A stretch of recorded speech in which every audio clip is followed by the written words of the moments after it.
Welcome to the Explainer. Today, we're going to lift the hood on Kubernetes to uncover the one secret engine that powers absolutely everything you do in your cluster. So, if you've ever used Kubernetes, you know this feeling, right? You type a command, deploy your app, and poof, it just works. It feels a little bit like magic, kind of like pulling a rabbit out of a hat. But what's the real secret behind that trick?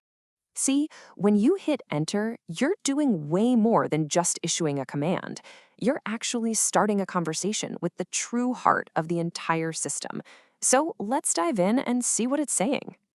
Okay, to really get what's going on, we've got to peel back that first layer. We're going to look at what is basically the central nervous system that connects every single piece of your cluster.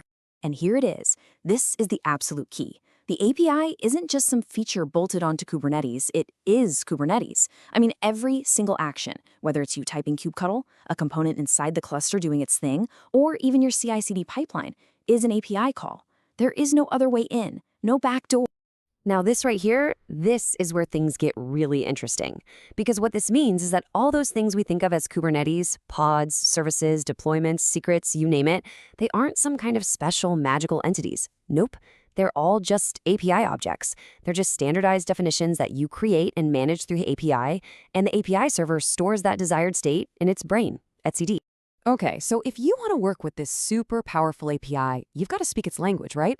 And thankfully, that language is really well organized. It's broken down into groups and versions, and that's what keeps everything tidy and, more importantly, extensible. You can basically think of the API as being split into two main neighborhoods. First, you've got the original core group. This is the old school stuff, living at /API/v1, and it's got all the fundamental building blocks like pods. Then you have all these named groups, like apps or batch. And these are awesome because they bundle related resources together, which makes it incredibly easy to add new features to Kubernetes without cluttering up that core foundation. And this is just brilliant. This is how Kubernetes can evolve without, breaking everything all the time. Every API group has versions that tell you exactly how stable a feature is. You've got alpha versions, which are totally experimental. Use at your own risk, it could disappear tomorrow. Then there's beta, which is much more solid and well-tested, but the details might still change. And finally, you get to stable, and that means it's production ready and here for the long haul. Now, the objects that Kubernetes gives you right out of the box, they're amazing. They're super powerful, and they cover most of what you'll probably ever need to do. But they can't do everything. Think about it like this. The API gives us this fantastic standard vocabulary. We have words like pod, deployment, and service. It's our language for talking to the cluster. But what happens when your application has needs that are so unique that these standard words just can't describe them? Yeah, that's the big question, isn't it?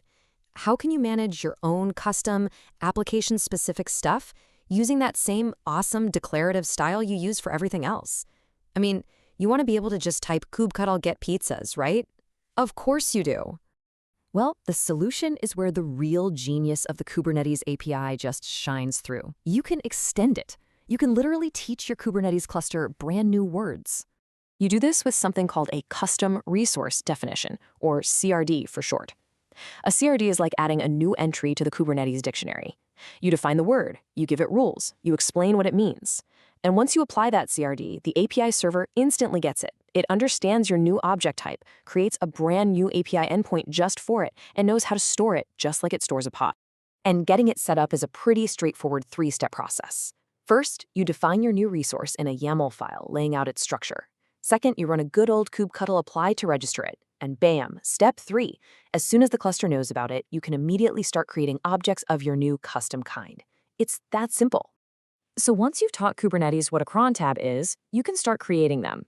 You declare your desired state, like a schedule and a container image, and the API server stores that intent. But just knowing what you want is only half the battle. Because think about it, just because Kubernetes knows how to store the blueprint for a cron tab, that doesn't mean it knows what to do with it. To make it actually work, you need to add the brains. You need to add the logic. And that is the job of a controller. Think of a controller as a little robot you build that's programmed for one job: watch for your custom resources. When it sees a cron tab object, its reconciliation loop kicks in, and it takes action, like creating a Kubernetes job at just the right time based on that cron spec. It makes your desired state a reality. And when you bundle these two things together, your custom resource, which is the what, and its dedicated controller, which is the how, you get something incredibly powerful. You get the operator pattern. And this is the big takeaway. Operators let you encode complex human operational knowledge, how to back up a database, how to perform a rolling upgrade, how to handle a failure, and you build that knowledge directly into your cluster. It's application-specific automation running as a native part of Kubernetes itself. So let's trace our path. We started with a simple kubectl command and found out it was really just an API call. We saw how that API can be extended with new words using CRDs and then automated with controllers. This is the real power of the Kubernetes API. It transforms the system from just a tool you use into a platform you can build upon. And that's what you should really take away from this. The API is what elevates Kubernetes from being just a container orchestrator into a true platform for building other platforms, ones that are tailored perfectly to your applications. The possibilities are really endless. So the real question is, what will you build?